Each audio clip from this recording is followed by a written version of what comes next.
Welcome to episode 3 of Overthink This podcast. I'm Kyle Vicchioso. My name's Macy Myers. And we've got a couple doozies for you this week. I have a doozy. Do you? I do. What is it? Well, we'll Later. get to that. Since Macy went first last week, I'll take the reins today. I am definitely thinking that we should do like a Rochambeau, so it's just a little... No, you got to go first on this one. Well, I'll go first this one, but okay. Maybe we can Rochambeau the next. Coin toss? No, because the coin will lose it. Dice roll. The cat will come up here and start messing around. I don't know. All right, well, get into it. Getting right into it. So I'm going with the sports theme again this week.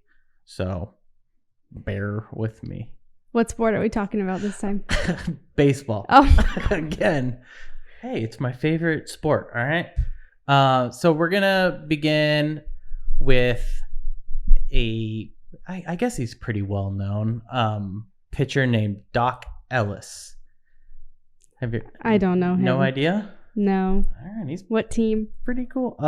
Mainly, I guess he's famous for playing with the Pittsburgh Pirates. Okay. You're aware of them, right? Sure. Come on. I know the Cubs, the Cardinals, the Yankees, and the Diamondbacks. The Diamondbacks? I lived in Arizona. I know who the Diamondbacks are. If there's one team you can omit from that memory, is the Diamondbacks. I know they're really bad, right? They're not. I mean, I think they won a World Series or two, actually. But they're not. All right. Me personally, I am not a Diamondbacks fan because Diamondbacks have the worst logo. Their colors are pretty ugly. Their colors are bad. And their name, the Diamondbacks. Get it? Like baseball diamond? I think the name is fine. No, it's not. Doc Philip Ellis was an American professional baseball player. He played in the major leagues as a right-handed pitcher from 1968 through 1979, most notably as a member of the Pittsburgh Pirates team that won 5 National League Eastern Division titles in 6 years between 1970 and 1975, and won the World Series in 1971. So they're doing really good. Pretty decent. Like they were good. Ellis also played for the New York Yankees, Oakland Athletics, Texas Rangers, New York Mets, and I think that was it.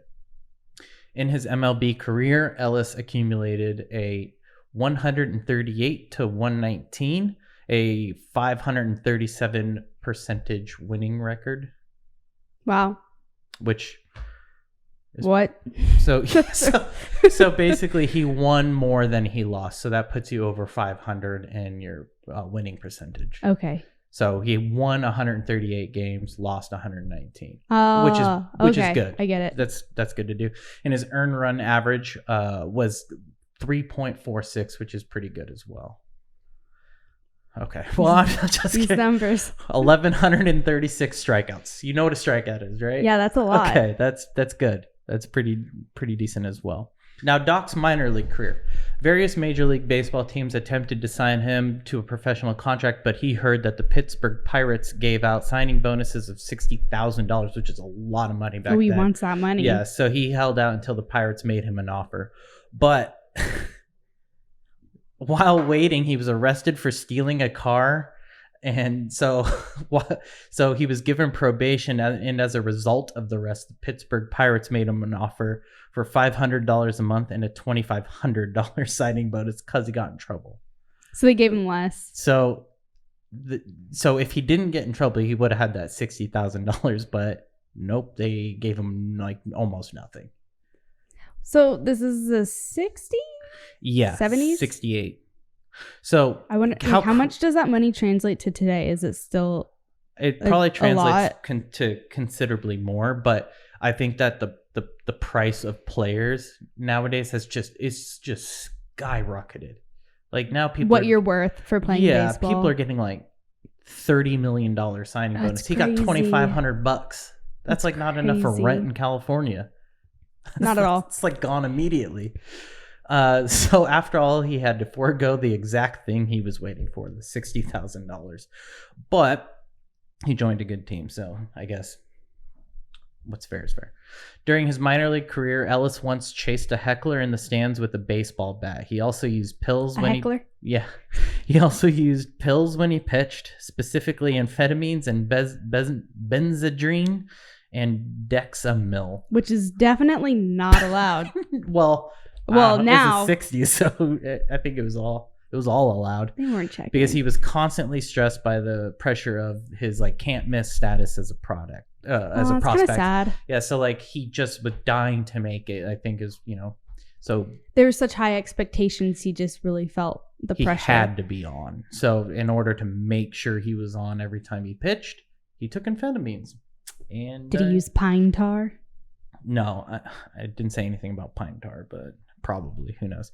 But as a result of all that pill popping, he became addicted. He later said that he never pitched a game without using amphetamines his whole career. Oh, man. He eventually needed 70 to 85 milligrams per game, or between 5 and 12 capsules, depending on their strength. Ellis acknowledged that he began to use cocaine in the late 60s.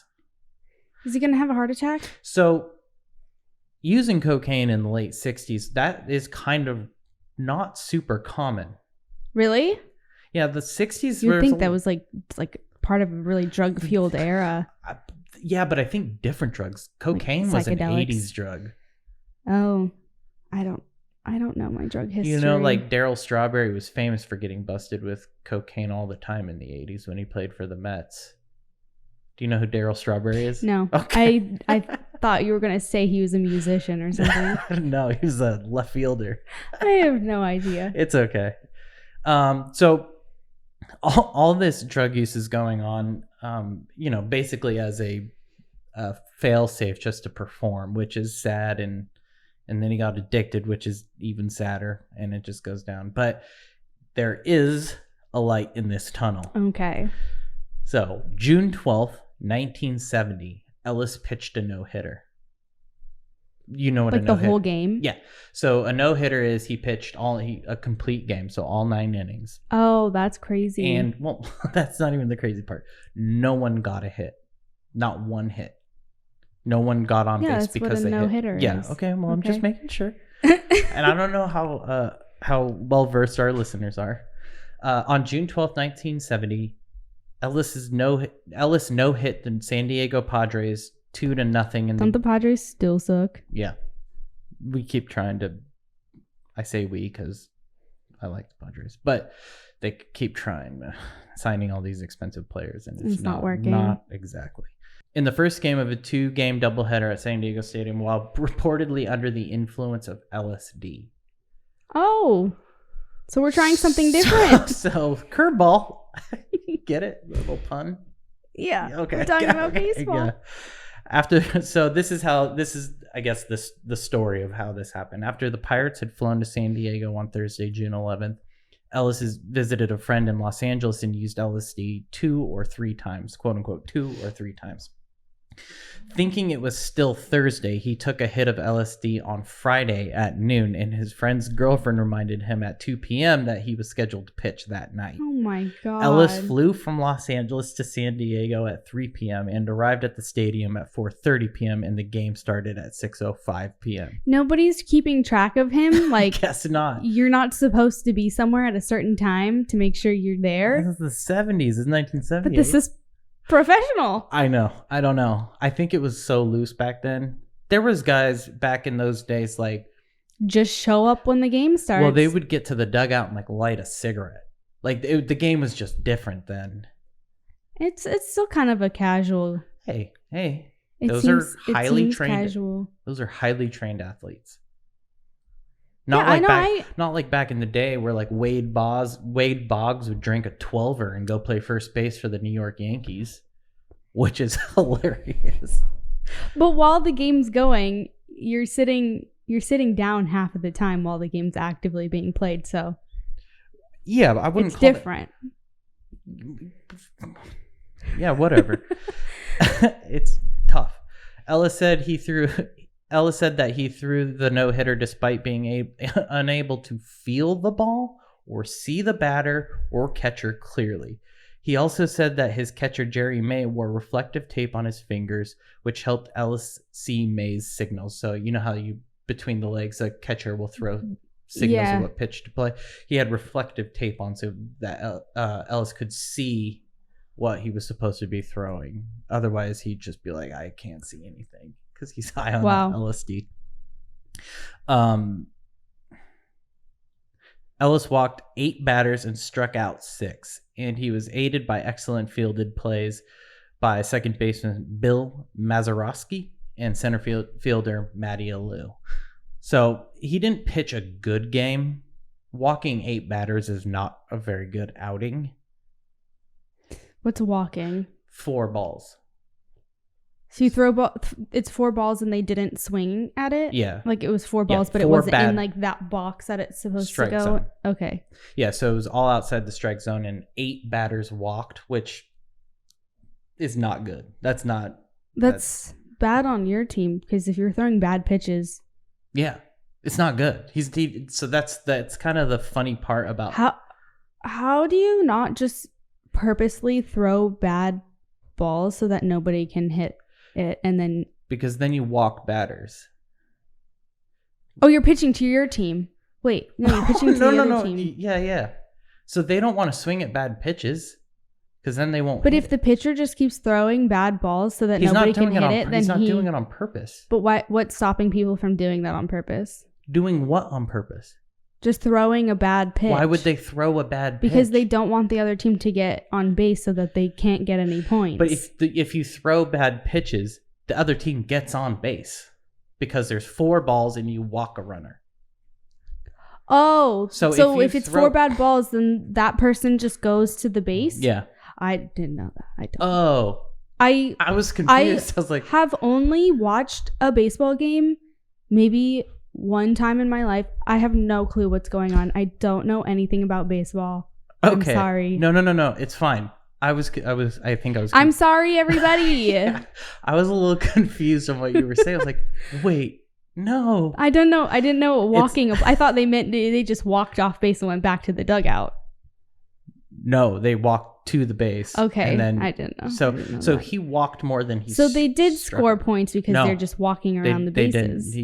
They never got home. Okay. To home plate, they never. So if one person walks to first base and then the next player walks, goes from first to second, and then the other person goes to first. Okay. Yeah, but then you can get 3 outs, and then that's it. Okay. No, I'm gonna get made fun of for this. No, it's okay. I think there's a lot of people that don't get baseball, which is fine. So I have a quote here from Ellis when he recounted like the whole game. So this is all the things I'm about to say is a quote straight from him. I can only remember bits and pieces of the game. I was psyched. I had a feeling of euphoria. I was zeroed in on the catcher's glove, but I didn't hit the glove too much because he wasn't pitching very well. All right. I remember hitting a couple batters, and the bases were loaded 2 or 3 times. The ball was small sometimes. The ball was large sometimes. Sometimes I saw the catchers. Sometimes I didn't. Sometimes I tried to stare the hitter down and throw while I was looking at him. I chewed gum until it turned to powder. They say I had about 3 or 4 fielding chances. I remember diving out of the way of the ball I thought was a line drive. I jumped, but the ball wasn't hit hard or even near me. So he's diving out of the way of balls that were nowhere near him. And nobody noticed that he's just going crazy? I don't know. Like, what is he doing? I have no idea. This is the greatest thing I've ever heard. Have you ever chewed gum until it turns into powder? No, it's pretty disgusting. Yeah, I don't like gum. Oh. I don't chew gum. It's for weirdos. Ellis reported that he never used LSD during the season again, though he continued to use amphetamines. After the story was made public, Ellis said that he regretted taking LSD that day because it robbed him of his greatest professional memory. So it's funny. Because that's what caused that to happen, and then he's... No, so LSD didn't make him pitch better. LSD made him pitch way worse. It was just a fluke that the team was having a worse day than he was. You know what I'm saying? Like, yeah. He walked 8 people. He only struck out 6 and hit multiple batters. Like, he didn't pitch well at all. That's why I wouldn't want to play baseball because I have a problem with people throwing things at me. Well, So actually, when I played baseball all those years, that was my main thing. I hated being hit by the ball. I don't think It anybody happened- likes it. Well, it was How often does it happen though? not that often, but it was such an thing. Like it would be in my brain every time I went up. But How you're gonna get hit by the ball? every single time I went up to bat, I'd have to be like, "You might get hit," and then overcome that fear, and then actually hit. Because those things are flying over 100 miles an hour. Well, I wasn't playing. In Major League, Well, that in Major can League. really hurt you. Yeah, no, people have really gotten hurt. There's been baseballs in the face. That thing of is people's hard, Yeah, too. it's getting. It does not feel good. No, I've been hit by a lacrosse ball being flung. Those things are pretty Thick piece of rubber. Those things are heavier It's than dense, baseballs. I yeah. feel like, yeah. So other than that, that's pretty much my story. I have a few other notables throughout his career. If you want me to run through those, Sure. Just extra little exclamations. May 5th, 1972, Ellis, Willie Stargell, and Rennie Stennett missed the team bus to Riverfront Stadium. A security guard asked the three for identification. Stargell and Stennett complied and were allowed in, but Ellis did not have identification with him. The guard said that Ellis did not identify himself, appeared drunk, and made threatening gestures with a closed fist. Ellis showed his World Series ring as evidence of his affiliation with the Pirates, but in response, the guard maced Ellis, and he was arrested and charged with disorderly conduct. So that the guard, this guy's a train wreck. the guard later apologized because it was him, and yeah, he had to apologize. But yes, Ellis is not really conforming to much. No. If anything. It's not the guard's fault. He's acting out. Yeah. No. That's like, do you know who I am? Yeah, that's a safe bet. In 1973, Ellis said that the scariest moment of his career was when he attempted to pitch while sober in a 1973 game. During pre-game warm-ups, he could not recreate his pitching mechanics.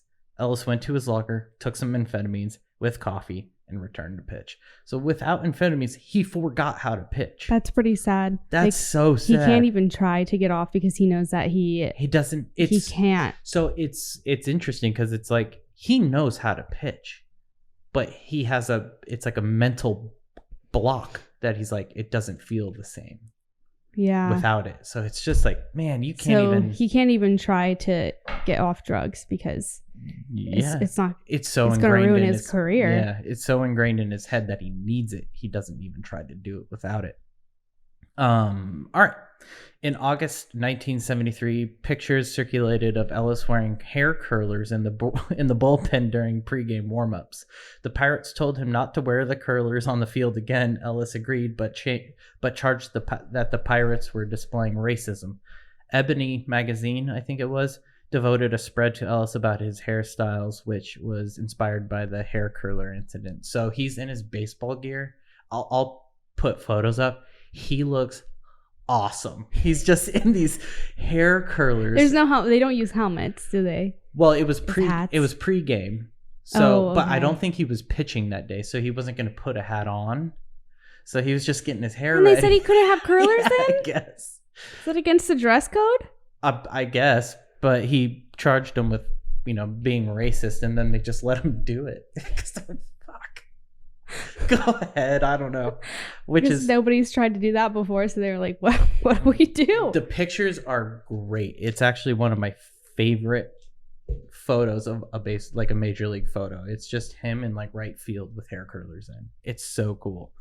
In 1974, Ellis attempted to hit every batter in the Cincinnati Reds lineup with a pitch on May 1st, 1974, as he was angry that the Pirates were intimidated by the Red Sox, or by the Big Red Machine. So I think the Big Red Machine was what they called the Reds back then. They were really good. They had Pete Rose, Bob Gibson, I think his name was.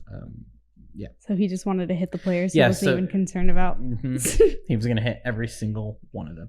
Ellis admired Pete Rose and was concerned about how he would respond because Pete Rose was kind of a loose cannon. Like you throw at Pete Rose, he's going to punch you in the face.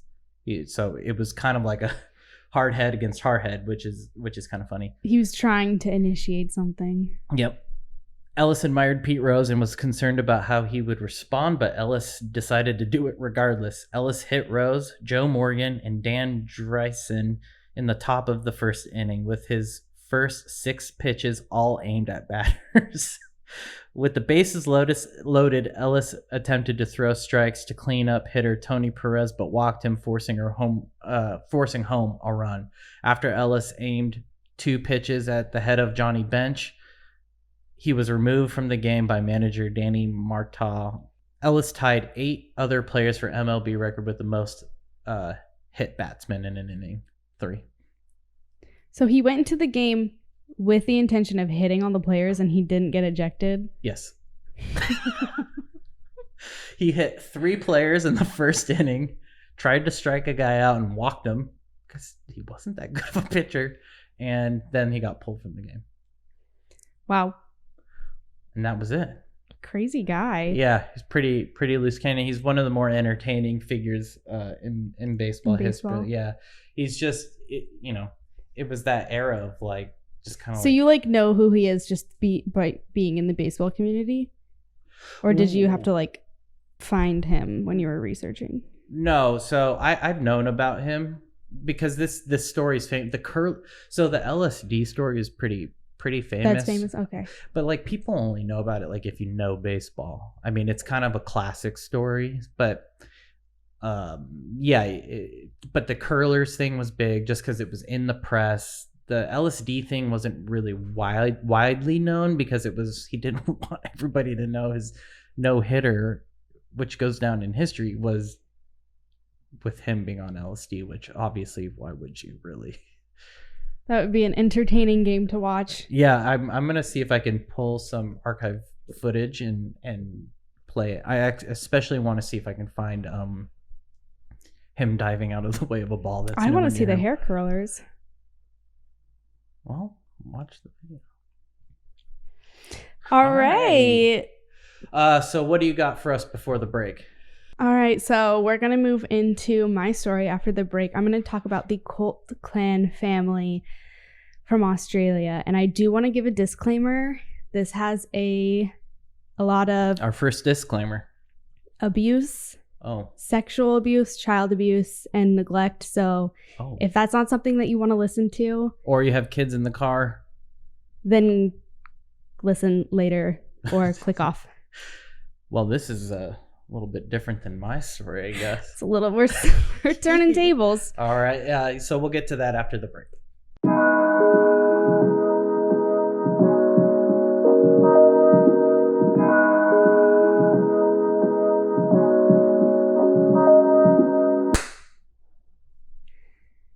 Okay, I'm going to talk about the Colt clan family. Colt clan family. Colt clan family. So this is a family from Australia who were discovered to be 4 generations deep of incest. What was that sigh? Yeah, so okay. when I'm going to ask you, when around would you think this was happening, timeline-wise? 70s. That's probably when I would think. It? Oh. No. This so is 10 years these ago, people wasn't were it? discovered in 2012. Ooh. Yes. So this is very recent. So the 4th gen was discovered in the whole family. Okay. Because the generations are living sure. at the same time. Okay. But the whole family. So it's pretty crazy. Okay. So just to give a little bit of background about incest and why it's so taboo and not welcomed in modern society, is because, and why it's prohibited. A lot of the justification behind that is due to inbreeding. So yeah. So when you're inbred, you have a whole range of problems genetically because you're limiting your gene pool so much that you're not being programmed correctly. Isn't it like chromosomes? Like if you get too many of the same thing and it just stacks weird. So it's not chromosomes. Oh. It's genes. Okay. Which is different. Okay. Yeah, I'm a scientist. So it's your gene. So if I have, I'm not going to use myself as an example, but yeah, fair. if somebody has a recessive gene for an autoimmune disorder, let's just say, and someone else, like their sibling, is most likely to have that recessive gene as well. So if they were to mate, then you're really increasing your chances of passing on that autoimmune disease, and it's just gonna perpetuate. So you're really limiting your gene pool. Yeah. Also, it causes a lot of like mental disabilities and deformations as well. There's a they're now famous family in West Virginia. Yes, so I actually got sort of.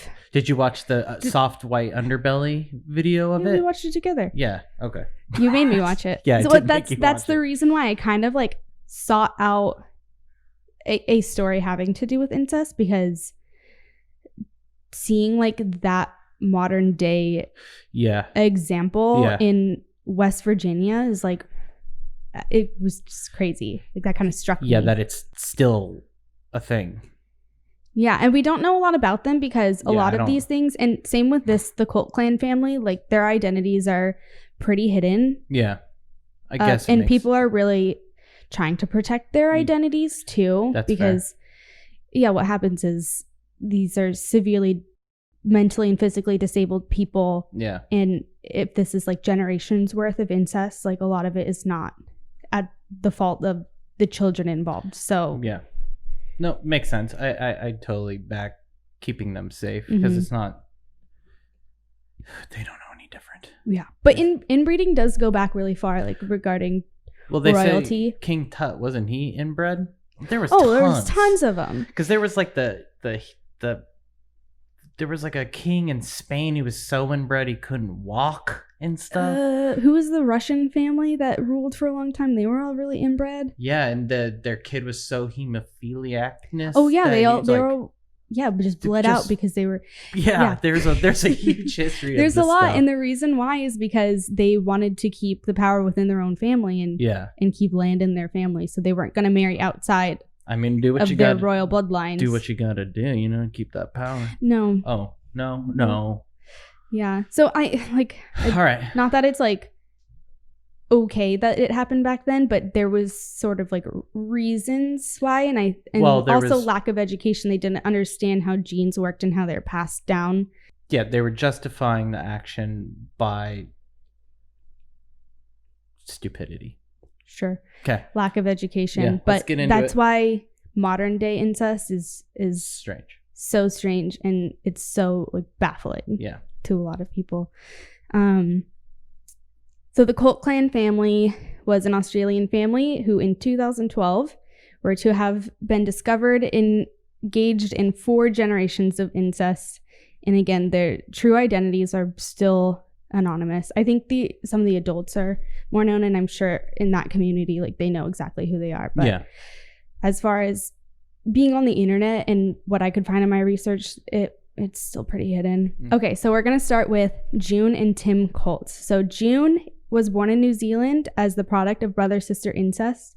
And in 1996, she marries Tim Colt, and they have 7 children. So June is the product of incest, and she is not related to Tim when they get married and have 7 children. Okay, so she kind of technically comes from a 5th generation of incest. Yeah, technically. Ooh. But it gets a lot. But it goes down It goes down the line, okay. Yeah. I don't know if June knows that she's inbred at this point in time. Okay. So they have 7 children: Martha, Frank, Paula, Cherry, Rhonda, Betty, and Charlie.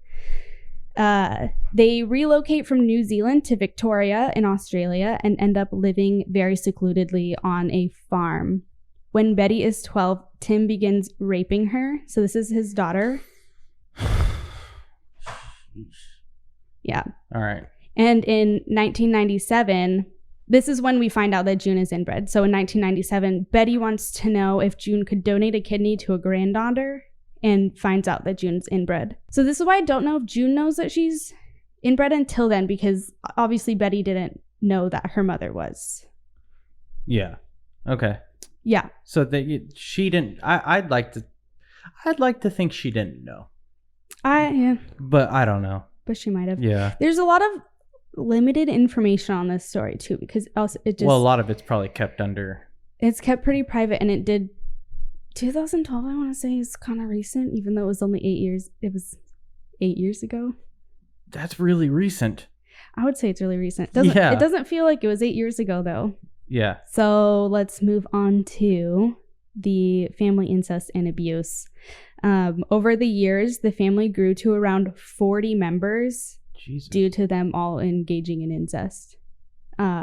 June and Tim died in 2001 and 2009. So it kind of looked like after they died, Betty sort of took over as like I don't want to say like ringleader, like she was the cause of everything, but she was head of house. It seemed like she was head of house, and there's a lot of, again, this is all like me just reading and like kind of picking up clues, but I don't know for sure, so I don't want to like spread misinformation. But there's a lot about her that keeps coming up. Betty has 12 children with her younger brother Charlie, and they all avoided detection because this is like 40 members of one family all engaging in incest, living like on a farm. You would think someone would notice, but I guess they evade detection by frequently moving, and they move to like very secluded areas. Also, the children aren't going to school unless you know how like people will do like welfare checks if your children like aren't showing up to school. Yeah. So like whenever they show up, they'll like send their kids to school. Oh, okay. Yeah. So they only go kind of when they have to like make it look like save face. Yeah, when they have to save face. Okay. But I guess the people never like notice anything wrong. Well, if they're moving a bunch and heading to rural areas and the people don't even really know they're there, then you're Which not gonna also be this caught. like makes me think especially in like the 70s, 60s, 70s, 80s, like no one. No, this is 2012. Yeah, but through the generations. They had their... Okay, yeah. You're right. Thank you. You heard it. It's on record. But them like moving around a lot just really kind of makes me think they knew what they're doing, and they know that it's wrong. Yeah. And no, they're knew. specifically trying not to get caught. Well, like so it's very suspicious. Yeah, like you said in the beginning, it's not, the 1500s. Like they know that it's not good. This is not welcomed in society. There's no way they don't know that. Yeah. So, I mean, avoiding detection would be top of mind. Yeah. So many of the children in the family are born with facial deformities and medical problems. Like, sure, a surprise to nobody. This is what happens. Yeah. They lived in absolutely squalid conditions. There's no running water, no hygiene products. A lot of the family members had like fungal infections and skin infections. They pretty much just lived in tents with cots, and there's pictures, and it's just a dingy tent with cots. There's no like bathroom facility, so they're just like living in like feces and urine. It's pretty disgusting. Nobody's taken care of. Nobody's taking care of the kids. It's literally just like humans surviving. Yeah, and doing whatever, and then just engaging in incest. That's okay. Yeah, it's pretty crazy. Reserve judgment. Yeah, and so the children are never in school, and I guess they're frequently mutilating animals too. So this is really sad because these kids are growing up in a very abusive environment, and they're showing those signs of abuse they're projecting that onto animals. Yeah. And yeah, it's pretty sad. So let's talk about the discovery of the family. Authorities. So they think there was like rumors about this family going like kind of circling around, because how do you hide 40 members of that's like a huge family? It's like a small community. Yeah, living on a farm. Like it is secluded, but it's still But you have to get food, right? Like and the kids do show up at school like every once in a while, don't go so people completely undetected. Mm-hmm. Yeah. And I think there are reports made about the family, but nobody really actually takes action until 2012, when a child at school is overheard talking to another child, and a teacher overhears this conversation between these two children. So one of them says that she knows of a bush girl who said she was pregnant and didn't know which of her brothers was the father. Oh.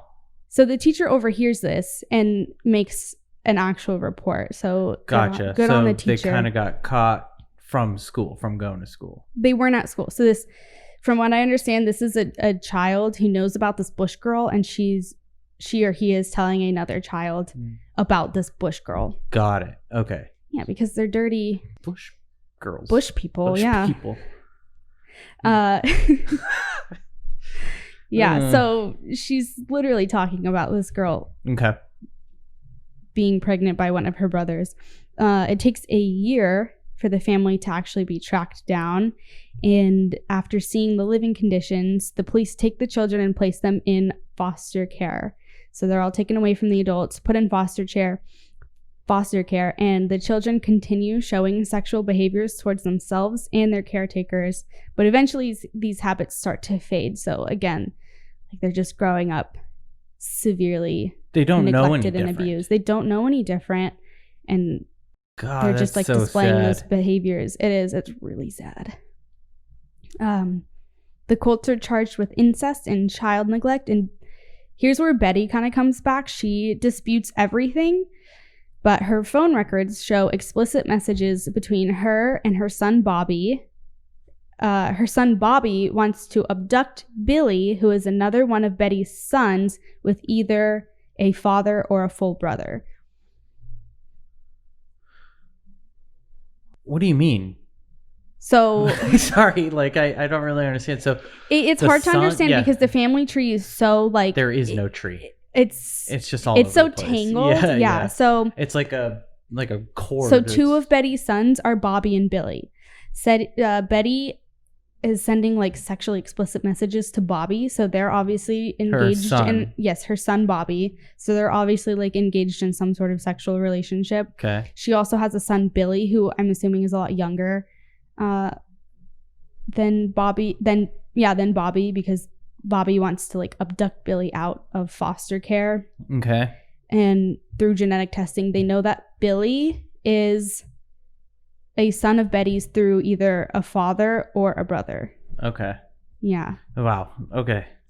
And I'm sure that she's not even fully sure who of her brothers or her dad is like the father of each of her children, because it sounds like it's just everybody. Yeah. Is kind of involved. Yeah. Everybody's involved with everybody. Everybody's involved with everybody. Like. Yeah. Yeah, like we said earlier, the Bush girl being pregnant and she doesn't know which one of her brothers. So it could be anybody. Even her, it could be any of them. Could be any of them. It might not even be her brother. Could be her dad. Could be her dad. All right. Because I don't know when Billy was born, and maybe he was born before Tim dies. Okay. Yeah. So the reason why this case is so crazy and unusual is because of the lack of willingness for the victims to come forward.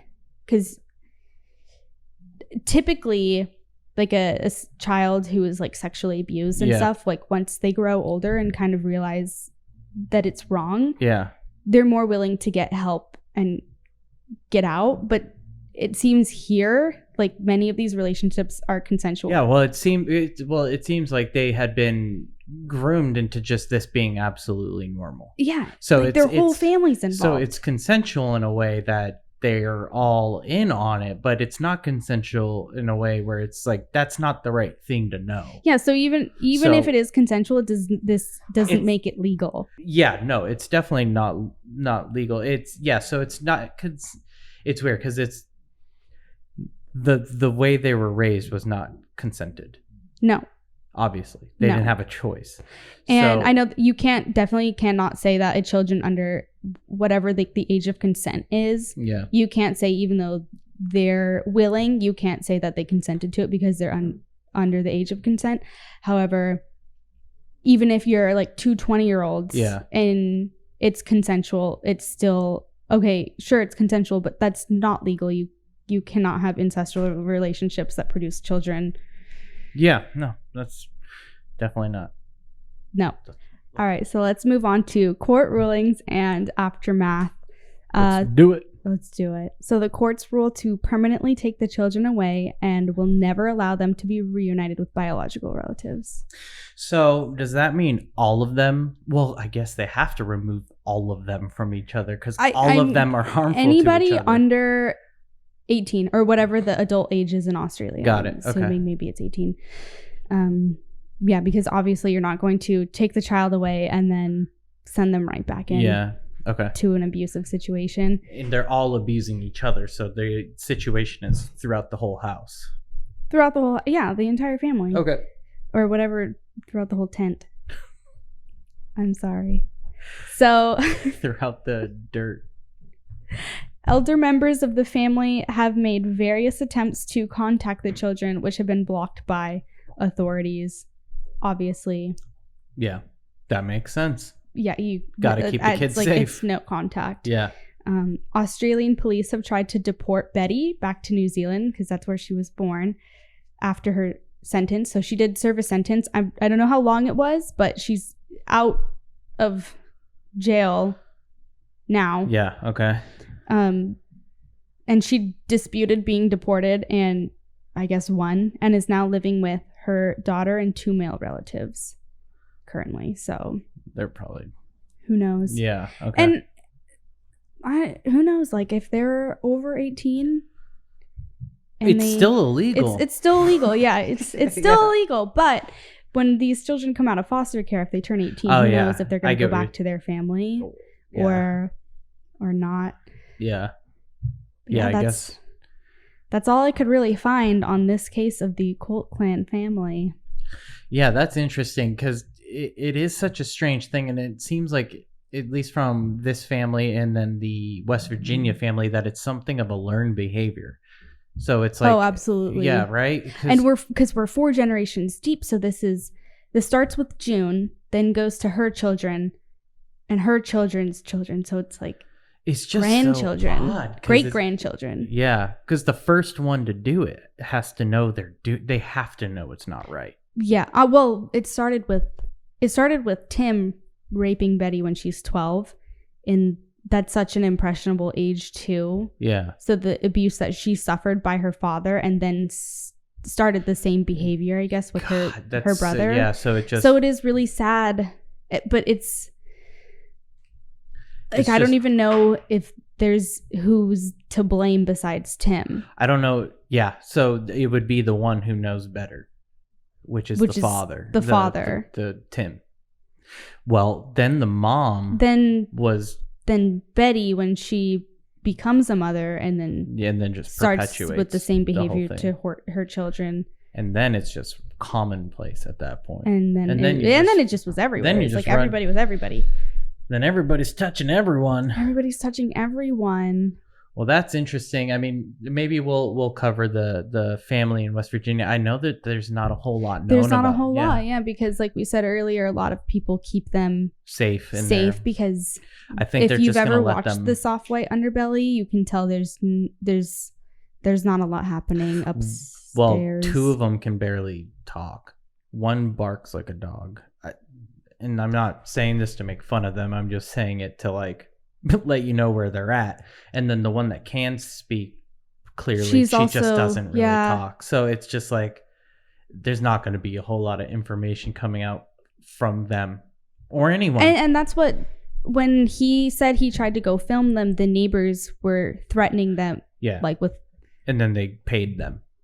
Yeah, he was like threatening them, like, leave them alone. Yeah. They don't deserve this. It's not their fault that this happened to them. And it's just going to make them look horrible. Yeah, it's going to, because they know what it looks like and it's bad. It is bad. Yeah. That Soft White Underbelly. It's really sad. There's not a whole lot that even goes on in the video because it's not even like a whole lot that they do. Yeah. They just sit on the porch and it's just like, it's one of those things where it doesn't make you feel good. It's not like a good thing to watch. It was really sad. But, I mean, yeah. That's our stories for this week. Do you have anything to add? No. All right. Well, then let's just close this puppy out, and we'll see you guys next week for a couple more tales from the A world. couple more tales. I will try to get some more uplifting news next week. Yeah, Okay. yeah. We had this week we had two very different stories, but that's the way. That's how this podcast works. It's going to be anything and everything. We don't talk about it beforehand, so I have no idea what she's about to say before she even starts. And same with me. We don't. It's always a surprise. It's always a surprise, so I never know what's going to come. But neither do you. So we're in the same boat at the same time. But we'll see you next week, and thanks for watching or listening, whatever you guys prefer. Bye. Comment, like, subscribe.